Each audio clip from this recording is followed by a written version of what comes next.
Welcome to the Edgeworth Echoes podcast, discovering Edgeworthstown, a hidden gem of Irish history.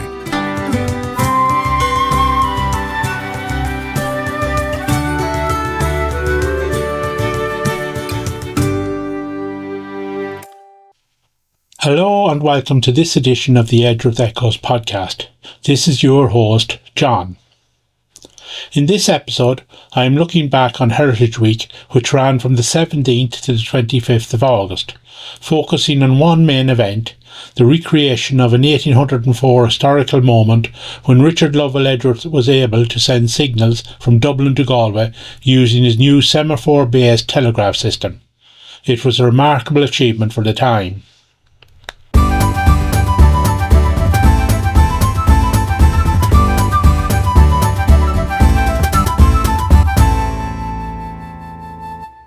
While Richard Lovell had explored the idea of a signalling system for some time, it was the reports of a system devised by Claude Chappe in France in the 1790s that spurred him on to do more work on developing his own system.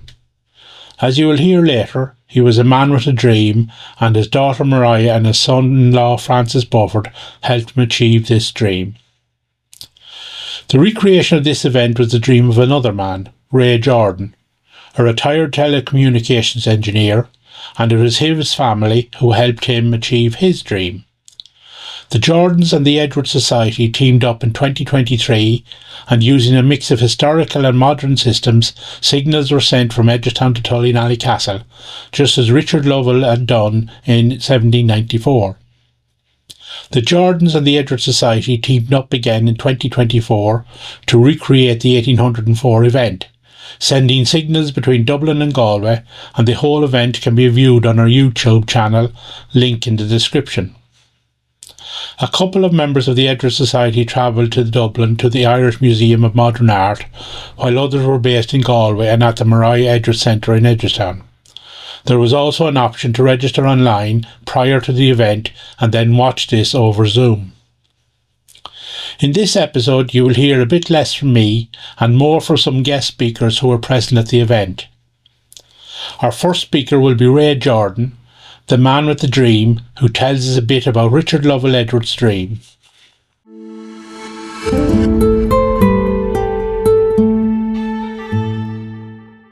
I would like to introduce you to Richard Lovell Edgeworth, a man with a dream. His dream was to use a semaphore system he had invented to connect Dublin and Galway.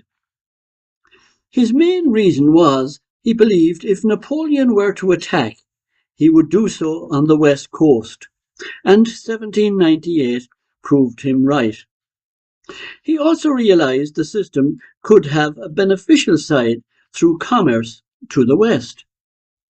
Richard's vocabulary book consisted of 7 different sections, and his idea was that actually all the messages that you could send or all the messages you could receive would actually be held in a book, and this book he called a vocabulary.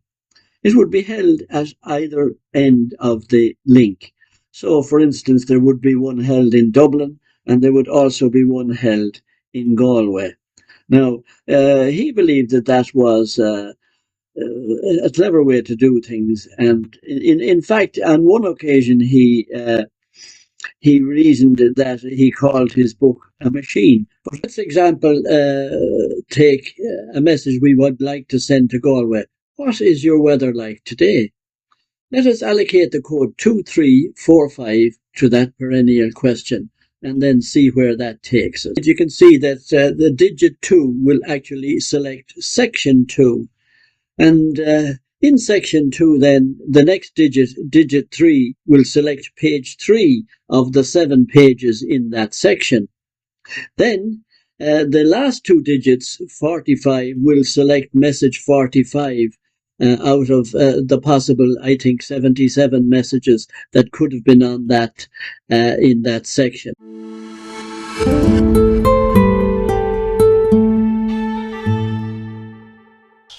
At the Galway end, we had Brendan Smith from the Insight Centre for Data Analytics at the University of Galway, and we hear his views on early forms of long-distance communications and where our recreation fits into that history. That's part of the nature of technology, innovative technology, pioneering technology. So we think you might have seen that program earlier in the week about the cable that changed the world. You know, it took years. There was many false starts before it happened in 1866. In 1907, we had the first regular connection over the airwaves between Marconi Station in Ballyconneely at the west coast of Galway and into the America. We feel so privileged to be here today to see for the first time since 1805 the semaphore connection between Galway City on the west coast to Dublin on the east coast. So this is very much something that most of us knew nothing about, that communications long distance really didn't start in 1866. It actually goes further back in time, and Galway and Ireland has played a prominent part.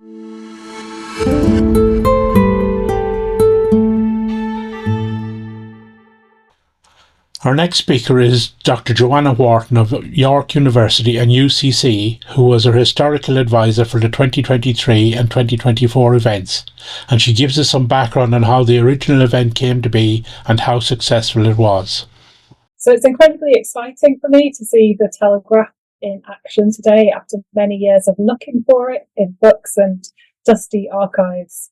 This moment has really brought history to life in a way that written words can never fully capture. So my own fascination with this technology came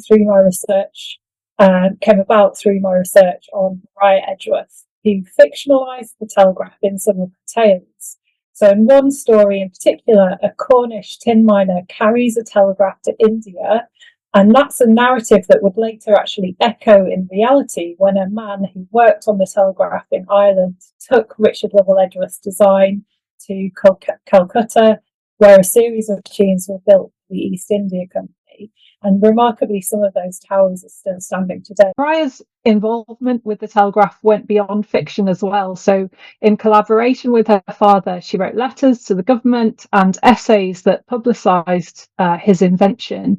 She even contributed to the creation of the telegraph software, the code book, or the vocabulary, as it was called, and the vocabulary was dedicated to the Lord Lieutenant with the words spoken by the Telegraph's second message today, which was, "By arms and science, Hardwick guards the throne, and with a nation's glory blends his own." So it's brilliant to see that transmitted in your messages today. Despite the challenges, including the Irish weather, the telegraph line was completed and messages were transmitted at astonishing speeds. On the 5th of July 1804, the Dublin Journal announced that 54 signals had actually been sent and received in 31 minutes.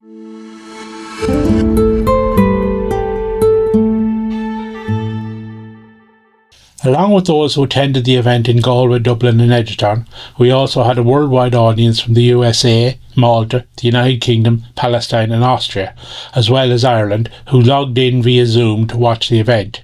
There was also an option after the event to comment or ask questions, and we hear now from some of these guests. So we have Karen Lach there from Austria. Karen, delighted to see you there coming in from Austria. If you'd like to say a few words to us, you are more than welcome. Oh, great! Is that you, Karen? Yes, it is. So I'm enjoying this so much, and you're doing such a great thing here. Yeah, fantastic. Well, it's great to hear you. What part of Austria are you in? Can you tell us? Oh, I'm in Vienna, and yeah, I'm a librarian, and part of our library covers Irish studies, and obviously there's a Maria Edgeworth interest, and also the science part is quite exciting. We would be delighted if Doha could say maybe a word to us from Ramallah. I know how difficult it is to get communications there, but can you hear us there all the way in the West Bank, Doha? Yes, hello everyone. I'm Doha, and I'm honored to join you today from Palestine. It's honestly a privilege to be a part of this event, exploring the rich cultural heritage of Ireland through the lens of the Edgeworth Telegraph. For me, learning about Ireland's history is very meaningful as a Palestinian, given the strong bond between our two peoples. And as someone who witnesses daily the impact of Ireland's support for Palestinians, being here feels like a way to give back by learning and celebrating with you. Thank you for having me and inviting me today. But before you contact me, Ken, I wasn't aware of this, this system historically. And like a lot of people, I kind of assumed that it all started with Marconi and, with Morse code, I suppose, prior to that. Like a lot of ham radio operators back in the day, I had to take a Morse code exam to get my license. And we used to do 12 words a minute. Which doesn't seem like a lot, but it's challenging to get the speed up on that. But well done on the setup today, and it visually looked well. And the codes, the concept back then was very interesting to think of what they were trying to achieve with that, given the technology constraints of the time.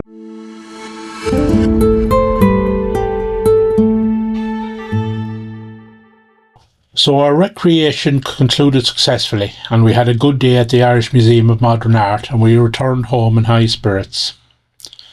This brings us to the end of this podcast episode. As mentioned earlier, you can watch the full day event on our YouTube channel. I hope you enjoyed this episode and will like and subscribe to hear more. Please share with friends and spread the news. Until the next time.